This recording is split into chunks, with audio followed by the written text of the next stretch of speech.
Hello, I'm Greg Rutke, Rutke Mods, and welcome to episode 20 of my PowerPC series, the season finale of season 1.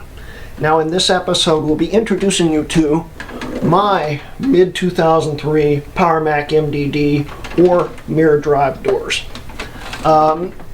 This system was a very special system in Apple's history. It was the very last Mac to officially support OS 9. And it was continued on into mid-2004 when the Power Mac G5 mid-2004 model just killed off all the G4 Power Macs. This was introduced alongside of the mid-2003 Power Mac G5, which I've already showed you in episode 10. Now this system right here is pretty special. There were 3 versions technically, but actually only 2. This was the first version, but the second release of the first version. It gets a little complicated. The first version came out in mid-2002, and it came with just dual processors, from 867 all the way to 1.25 gigahertz. Then we had the FireWire 800 model, which introduced FireWire 800 and Airport G, aka the Airport Extreme cards. It was the first Mac that I know of that supported Airport Extreme, and it killed off OS 9 support. But there is a hack where you can enable OS 9 on those systems, and that system was sort of more modern than this system. That system was the first MDD also to have a single core. But it was mostly dual cores, and the most powerful one was a 1.42 gigahertz. And, well, we're going to get to that. The mid-2003, when they were introduced, these are actually mid-2002s. The only real difference is it introduced a single core, 1.25, and a special built-to-order version of a 1.25 dual. Those were the only 2 options you could get. Apple released this system again, re-released it, the FireWire 400 model, for professionals who were still needing OS 9 applications in their native operating system. And that was basically the only reason why Apple released it. And this system, you know, it was the base model, more or less, of all the Power Mac G4s, of the MDDs anyway. There wasn't anything really special with them, but this one's special, and we'll show you all that. This system has been upgraded to a FireWire 800's dual 1.42 gigahertz G4, and there's a lot of other really neat tweaks in it, a lot of neat things about it that we'll go over, and we'll explain a few little differences between the 400s and the 800. And basically, that's everything there is to explain about the intro, so let's just get into it.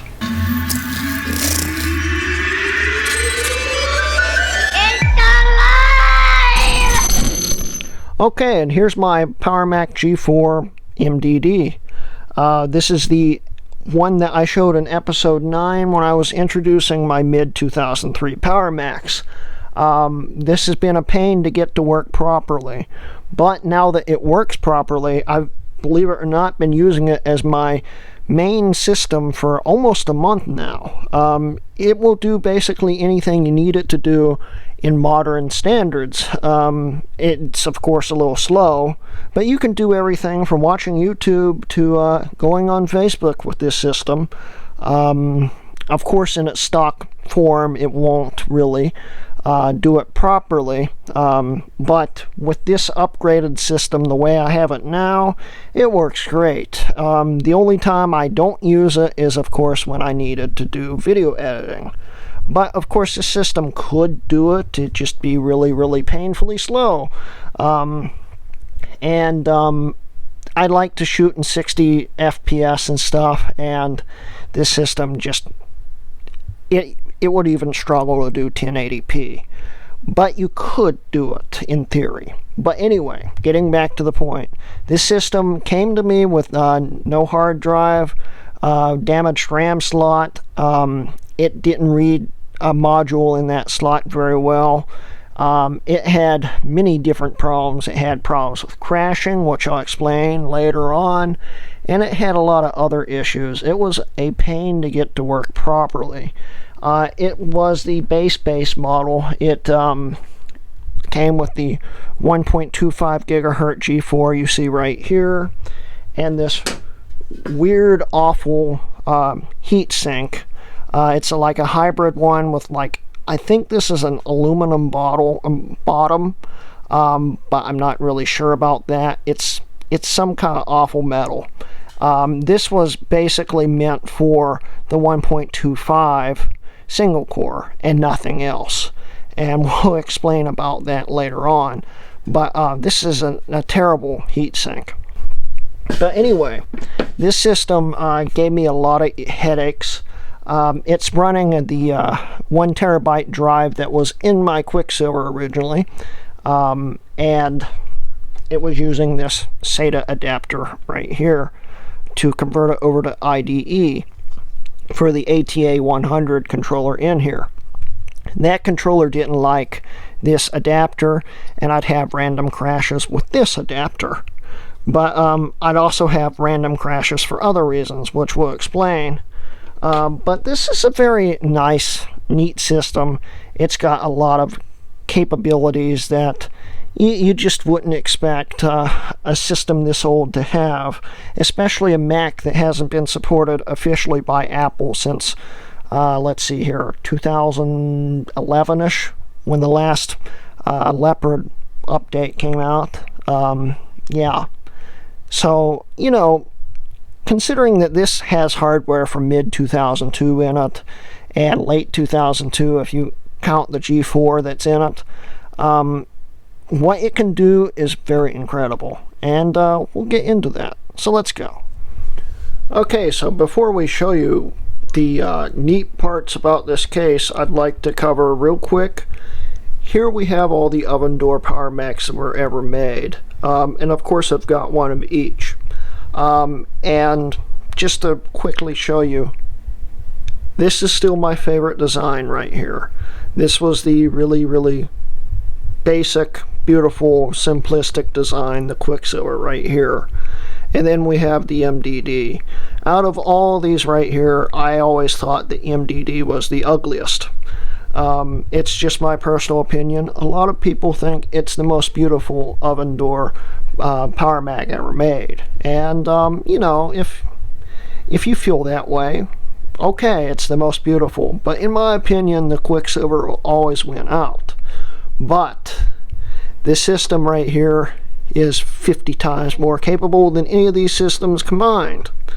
And we'll show you why. Okay, so let's get into the case itself. This was a very neat system. Of course, I still don't think it was a very pretty case, but you know, it has its charms and it's very expandable. This took everything that was special about all the other oven door Power Macs and made it better. It made it the best system basically Apple ever designed. It is the most expandable system Apple ever designed. Really, up until at least the first generation Mac Pros. But still, it was the most expandable New World ROM Power Mac ever. No other New World ROM Power Mac had the expandability this system had. This was the only Power Mac with 2 optical drive bays, and the only Power Mac to support 4 hard drives. It is a very neat design, and it shows. This was the first and only oven door Power Mac to have an headphone jack in the front. Here's the 2 bays here for the optical drives. This has the Power Mac G4 super drive in it I put in all my Macs. The bottom one's a blank right now. I'm probably not going to put a drive into it, but I could. You know, it's a really neat design. This has the world's most loudest speaker in it. Sometimes this will default back to the original volume, which is max, and this thing will blow you out your shoes when you turn it on and it bongs. It's a very, very loud speaker. I don't think it's quite as good as the Quicksilver speaker in audio quality, but then again, it's still the mono case speaker that Macs have had for years. So, you know, it's not meant for audio fidelity, but it's still a pretty decent speaker. And then down here, we have this design here. This right here is like an intake. It's got mirrors in it. It's a very interesting design. But it's just more of a design than an intake. The intake's actually underneath. These, it has a hole right underneath it. Oh! Oops. That's not good. So you guys just got to see firsthand how hard it is to film with one hand when it comes to a computer that weighs probably over 40 pounds. Yeah, the system's fine. I just tested it. That's a very cringe-worthy part right there, but I'm definitely going to leave that in the video because I don't want to refilm everything.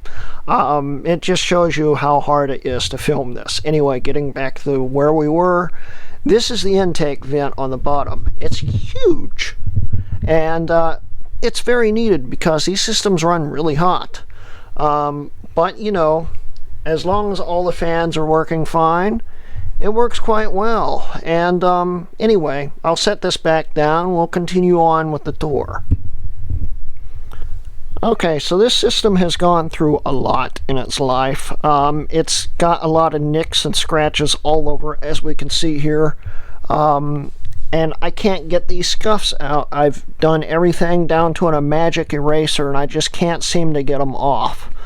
But, you know, there's parts of this case that still look really good.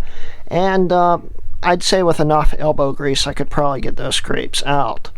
But we're not worried about that. We're worried about the system itself and how it performs. And anyway, so let's go into the details about what's inside the case. So first off, we'll start from right here. We have my Airport Extreme compatible card that I put in all the Power Macs. It's wireless G, works great. Under it we have a FireWire 800 card. This is a very neat card. This will allow you to boot off of any FireWire 800 drive.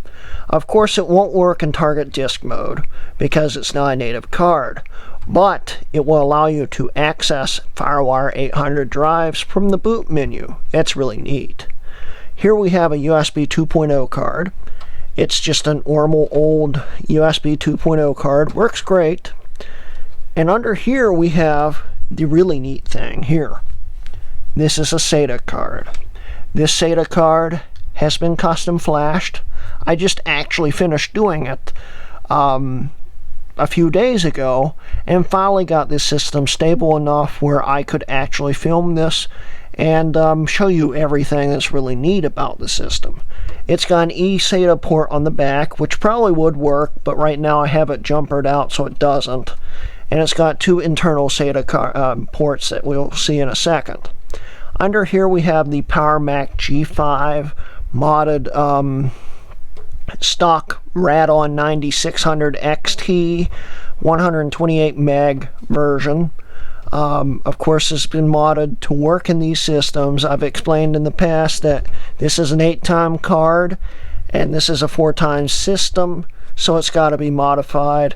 It's got all the this is the card that was in the Quicksilver, and the Quicksilver's now got a Radeon 9000, which actually was the card that came in this system. And then down here we have the other ports.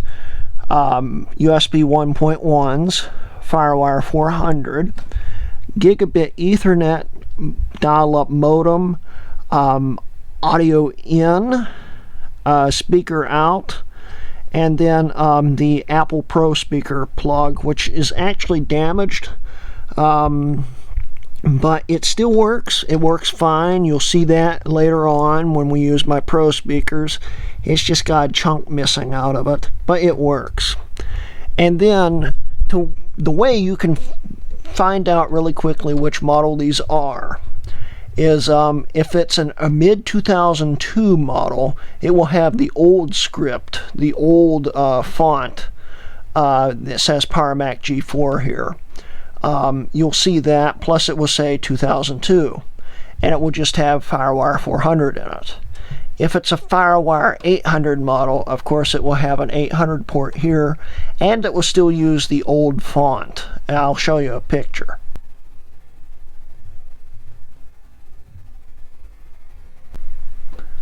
And if it's a mid-2003 model, it will have the new font. The font they used on Macs until I think 2013, something like that. It's pretty recent. And it's still pretty similar to what they use now. And it will say 2003 on it. That's the way you can tell these systems apart. Now, if you look at the back of this system right here, you'll notice that the system itself is almost, it's a mirror image of a regular oven door system. All the slots on a regular oven door system, the models before this, all of them were down here and all the ports were up here. And, well, the reason for that was for cooling. Now, as I was explaining to you, this system needs a lot of cooling. And when the slots are empty, they come with these perforated slot covers. Really neat. And this system you can basically see through. If you shine a bright light, you can see the light coming in through the vent on the bottom, and you can see it coming through here. It's like a wind tunnel, and that's one of the two reasons why they gave it the nickname the wind tunnel. The main reason was this originally, the first version, the mid-2002, and I think some of the FireWire 800 systems, came with a 400 watt power supply. These power supplies are very specific. These are proprietary to this system. It's kind of a server power supply, which we'll show you in a second. And they came with a 400 watt power supply. These systems don't need a power supply that big to begin with, but these power supplies were extremely loud. It made the system so loud it sounded like a wind tunnel, and that's where these systems got their nicknames. And because of that, they were really loud. You could hear these from floors away. If you were in a big building, you could hear this like 2 stories up. It's that loud. It's painfully loud. Well, this system doesn't have that power supply. Apple did a recall-like kind of thing. If you wanted a replacement power supply, they would send you a 360 watt power supply to replace it with. And the later MDDs came with that power supply. It's actually a better, I think more reliable power supply, and it's very quiet. This system is quite quiet, which you'll see in a few minutes. But you know, it's a very interesting power supply. These power supplies are notorious for just dying. That's it. They'll just stop working. And sometimes they'll take the board with them, which is not pretty. And usually you're lucky and it won't take the board with them. And I hope this system never has that problem. But the only way you can fix that is either buying a used one, which will probably die, or buying a refurbished one, which might not die if the person that refurbished did it properly, or by switching it to an PC ATX power supply, which they use the same plugs, but the wires are different. It has to be rewired, and then you won't have ADC power because these use 24 to, I think, 28 volts. And this power supply supplies that, where ATX supplies usually a max of 12 volts. So, yeah. Anyway, so let's spin the system around and open up the oven door. Bring it down. And here's the inside of the system. This system has gone through a lot of revisions since the episode 9 episode, where I was showing you everything, where it was at the time. And here's that power supply. Very narrow. It's like a server power supply. And fitting an ATX power supply in here is actually pretty challenging. I don't know how you do it. I think you have to actually set it outside the case. It's strange. But this is the inside of the system. We have the airport card, the regular airport B card. The FireWire 800 ones have an extension onto the board that comes out to like right here, which I can show you a picture. And it uses the Airport Extreme cards.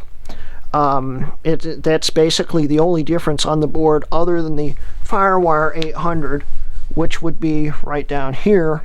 And there's actually, it would be right here. There's actually a pinout on the 400 board for the 800 port. So yeah, it was essentially the same board, only with a extension right here. Other than that, the 400 and 800 boards were basically the same. Here's a fan that goes and blows the air into the optical drive bays and the extra hard drives here. Over here is where the main hard drives would go, and that's basically it. Now, as we go into here, down here, these are the extra storage bay drives. These are the drives you would not want to boot off of. And these are the drives you would want to boot off of. Only there's two problems here. The reason why you don't want to boot off of these is because they use ATA 66, which is slower than ATA 100, which is the drives that would be over here. This would be your boot drives. You'd have two here and two storage drives here. ATA 100's, you know, okay, and you know, that's the quickest speed you can get. But if you notice something, here's the heatsink. There's the main drives. So when the case is closed, the heat is being transferred into the hard drives. Well, that's not a good thing. So this right here has a fan right there, and it sucks all the air through, and it's got that air circulating in the optical drive bays too. This part right here is a lot cooler than right there. So I don't understand why Apple quite did that. That doesn't make a whole lot of sense.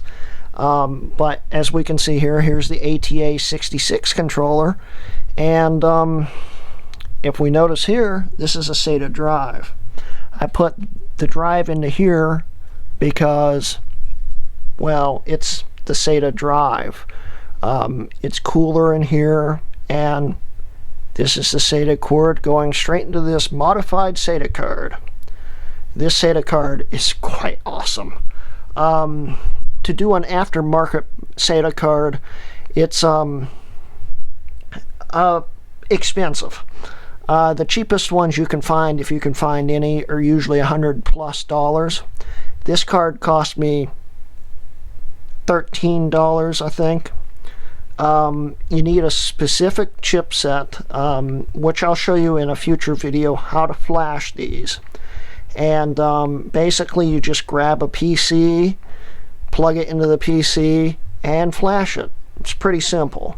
This has got that modified card in it, as we can see, with the ADC wire mod in it and all that stuff, which I showed you in the Quicksilver video, which was, what was that, episode 4? I think it was episode 4. Anyway, so that's this card. Works great. It doesn't really work in OS 9 though.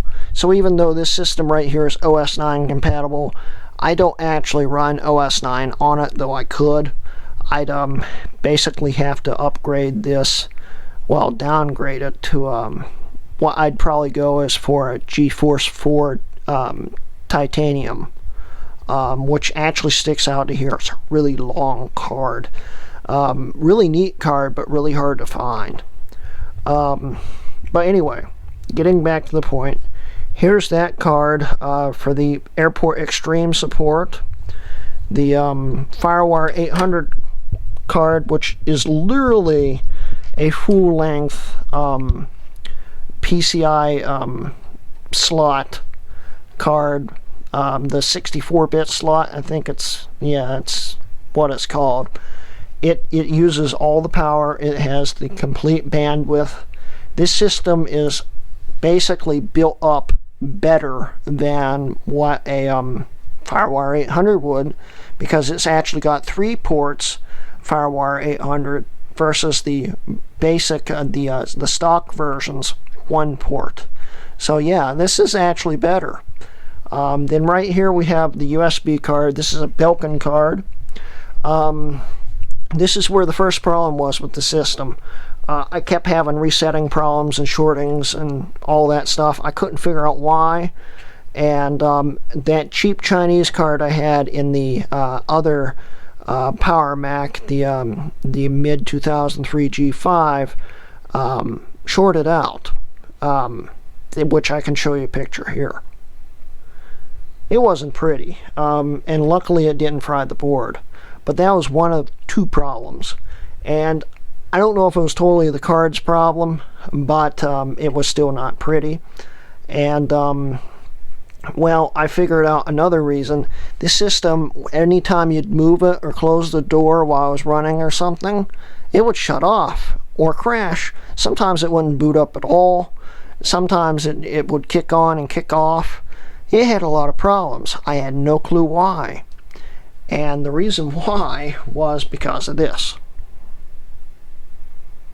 The previous owner, or at least who I bought it from, which was actually a Goodwill seller, when they were taking it apart, dropped one of the screws behind the main board.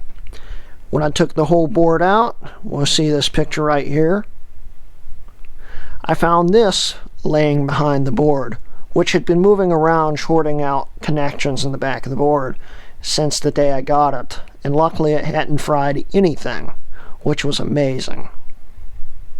Well, anyway, getting on, the last thing we really need to cover on this is the heatsink itself. This heatsink right here is covering the 1.42 gigahertz dual G4s. If you notice something, the dual G4 systems have a copper heatsink, which is about half the height of this. And it's a very neat copper heatsink. The thing is, it's 3 times the price of this heatsink here. And copper has a heat dissipation of like twice what aluminum does. This heatsink right here is like 5 pounds of solid aluminum. This is the heatsink that would have been on like dual 1.25s. I think it was also on the dual 867 megahertz. This was basically the heatsink they used on the mid-2002 models and some of the FireWire 800 systems. Then when the system came back out, they went to this one for the singles. This will not work, but it will work fine on the 1.42s. And why is that? It's because it's just twice the aluminum surface area, all that stuff as to that copper. It dissipates the heat almost the same. It's not quite as efficient. Everything runs slightly hotter, but it still runs cool enough where there's no degradation in performance. Everything's still fine. Trust me, I've tested this completely. The only problem was it didn't fit. And that's because the CPUs that this was actually designed for only has 2 coils, one here and one here. The 1.42 has an extra coil right here. This 1.42 wouldn't fit with this heatsink, and I had to get a hacksaw and literally cut a chunk of aluminum out right here to make this fit. But once it was on here, it cools fine. There's no problem whatsoever, and in fact, it's not as hot as you'd think. It's still pretty darn hot, but manageable. So anyway, so that's basically the inside of this system. So now we'll hook it up, and we'll show you what it can do. So let's go. So I did forget to mention one last thing, and yes, the system is running right now. This is one of those moments when I just kind of forgot the one last thing on the inside of the system. As we can see right here, the system has 4 RAM slots. As we can see here, here's DIMM 1 through 4. Basically, this system can take a max of 2 gigs of DDR RAM, PC 2700, and it can take a set of 4 512 megabyte RAM modules, or this is not officially supported by Apple, but it works. DIMM 1 and 2 can be 2 1 gig DDR RAM slots. That's how I got around the problem here. And when you think about it, these are using the same amount of power as a 512 meg module. So basically, it's saving power. It's saving power because you're using half the power to power the slots. And it's a little more efficient, blah, blah, blah. It's really not going to make any difference on your power bill there, but that's how I got around the broken module slot there. And that's how I still have 2 gigs of RAM in here, by just using 2 modules of 1 gig then instead of the 4 512s. So anyway, I thought I'd address that real quick. So anyway, I'll close this up, and we'll get back to where we were in the video. Okay, so this is now January 1st, 2018, so Happy New Year, everyone. I hope you're going to have an excellent New Year. But anyway, this video so far has taken 2 days to film, and here's the second half. So, yeah. Right now we'll be booting up the MDD. It's going to be booting off the SATA drive, and to boot off the SATA drive it takes a bit longer to recognize, but it recognizes every time, unlike when it was connected to the ATA100 bus. Sometimes you'd have to restart it to get it to recognize and boot into the operating system. This will actually boot up, and once everything's loaded up, it does seem to load a little faster once it starts loading. And once everything is booted up, it works great. There's no speed loss whatsoever.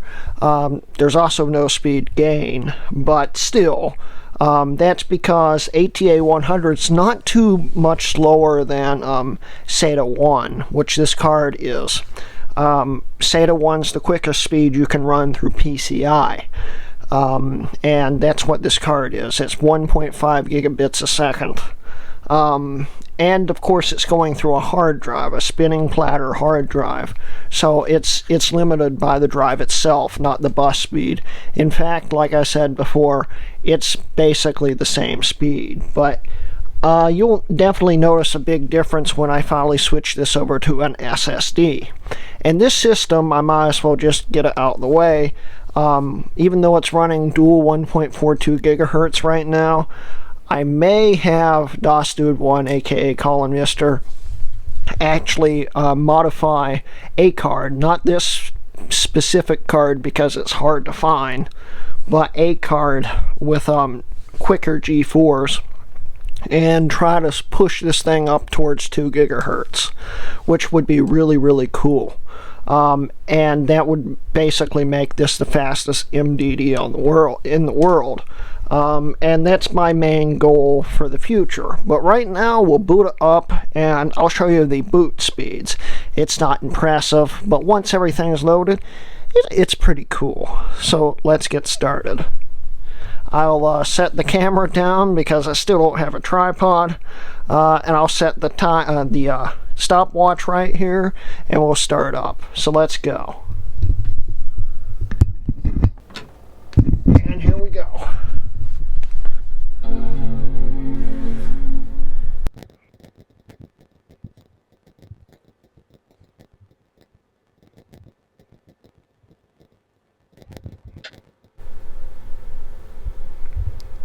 And there we go. It's not a speed demon booting, but it's still pretty quick. A minute 22.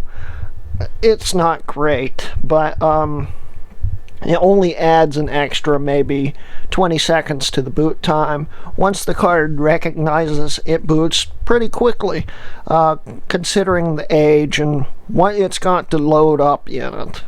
So anyway, I'll set up a few things real quick to show you some performance things on this, and we'll take it from there. Okay, and here's the first thing we're going to do. We're going to show you that it can play YouTube, and quite well, in fact. It will occasionally drop frames, but it's still very watchable, even though it's still 360p. It works fine in 10.4 Fox, and it works incredibly well, which we'll show you. It does take a bit to buffer for a second there, but it still works quite well, and you can't complain about it. It's impressive what this system can still do, like I've said in the past, earlier in the video anyway, and you know what, so let's just give it a shot. So first off, I'll flip my new microphone around so we can hear it, and yeah, well, let's just go. Move this around. Alright, so here we go. Hello, I'm Greg Rudke Mods, and welcome to episode 1 of the PowerPC series. Where'd that come from? Anyway, so what was that?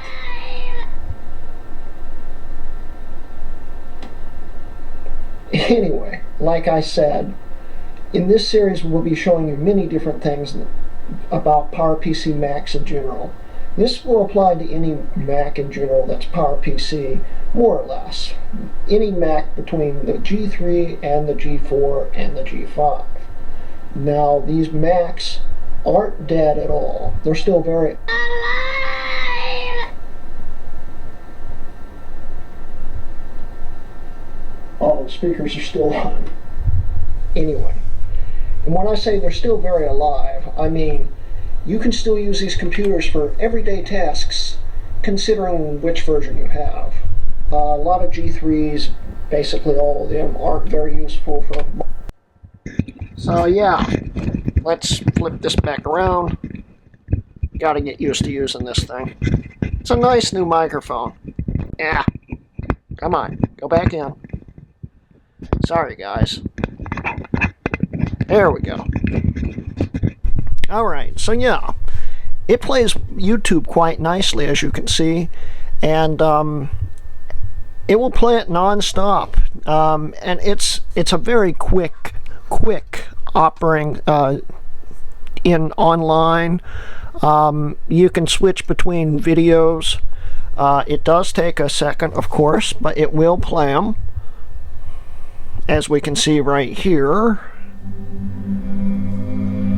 And like I said, it takes a while to buffer. Turn this down. And see, it's fully buffered now. And it's working great. episode 2 of my PowerPC series. In this episode, so yeah, we can still use this like an everyday computer. It's quite impressive, like I said before, what it can do. So we'll load up Google here.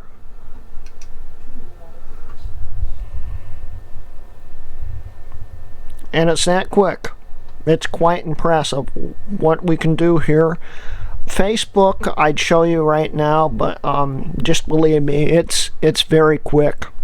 It's almost like using it on a G5. It's not quite a G5, and it does take a bit to load up, but it's still usable, very usable. You can use the full website, but I do still like to use the iOS version a little bit more. It's a little snappier. It's not needed though. You can use the full website with no problem. And there's other things on this system that we can use. Like for instance, I do have iMovie 09 working on this. We'll click on it. Of course, iMovie 09 was only for G5s and Intel processors. And it works fine on the G4. It took a little hacking, but as we can see here, it loads right up and it works. We can even go to About iMovie. And here we go. No problem whatsoever. So that's more or less what Leopard works like. It's quite impressive. It can load up Photoshop and all that stuff. I'd show you, but it's sometimes a pain to get up the load. It's not the computer, it's Photoshop's timestamps and stuff just stopped working properly, and it sometimes just does not want to load without a lot of tweaking. Actually, and yes, this is a legit key, but it expired a long time ago. I don't know why. Let's just trick it real quick. We'll change this to 2008 if it will let me. No, not 2037. Okay, save, and we'll now load Photoshop. And of course CS4 isn't really optimized for PowerPC. It was optimized for Intel, but it does work. CS3 is more suited for PowerPC, and you know, CS2's PowerPC only, and it works the best. It's free now too, so if you want to do that, it will work. Let's see here. We'll look at system info real quick. And here we go. Yes, it is the PowerPC G4. We can see the Radeon 9600, all that stuff. And yeah, it works. We'll close out Photoshop. We'll set the time back to the proper time. Like I said, the stamps just don't work. I don't know why. The certificates just stopped working. Go figure. Now the SATA card, this is weird, but the SATA card for some reason shows up as an ATA card. It's still the SATA card. It still works totally fine. This is the SATA drive right here. And yes, the card works. We'll show you real quick. In PCI cards, here is 2-channel SATA. And the flashed information and stuff on it. It works. Of course, we've got the Bluetooth module and whole lot of other things. There's the G5 super drive. And here's the neat thing. Here's the FireWire 800 card right here. It sees it as you know, default system card. Here's the G5 Radeon 9600 XT. And, you know, it's really cool what this thing has in it. It works quite well. Like I've been saying, it's just, I can't complain about it. It's so quick that I've honestly gotten to the point where I am want to say that this is better than a G5. Of course, it doesn't have the same power. It's still a little slower than the G5, but the capabilities and expansion abilities of this system, plus the OS 9 backwards compatibility and all that stuff, this is definitely my new favorite Mac, hardware-wise. Of course, like I said before, the design I'm still not a huge fan of, but it works, and it works doing things that other Macs of its generation and even later PowerPC generations just can't do. And you know, it's amazing. So anyway, we'll quickly boot this into Tiger for the heck of it, and we'll wrap up the video. So let's get going. Okay, so we are now in the boot menu, and as we can see, it sees the SATA drive with no issues. Now, before we continue booting into Tiger, I do want to address that this will run Linux, and it will run it amazingly well. The thing is, with all my G4 Power Macs, not counting the blue and white, that works fine for some odd reason. All of them only work with VGA displays. It will not work with any digital display like DVI. I have no clue why. It just, once it starts booting into Linux, the screen goes black. And like I said, it just won't switch over to DVI. I don't know why. That's why I don't have Linux on it currently, because I only use digital displays on this system. Usually, I'll probably have to maybe plug in a VGA eventually, but right now, this is plugged straight into the ADC, as we can see right there, and that's it. Of course, as we can see, it does not have anything else plugged into it but the speaker. All the USB and all those other controls are plugged straight through the ADC. So anyway, that's why I don't have Linux on it currently, but it will run, and it will run it quite nicely. And like I said before, OS 9, it will run on this. I don't have it on here because the Radeon 9600 likes to freeze the operating system, plus you don't have 3D acceleration. I may someday downgrade it to something OS 9 compatible, but honestly I might just keep it as an OS 10 system. So anyway, let's boot into Tiger, and then we'll wrap up the video.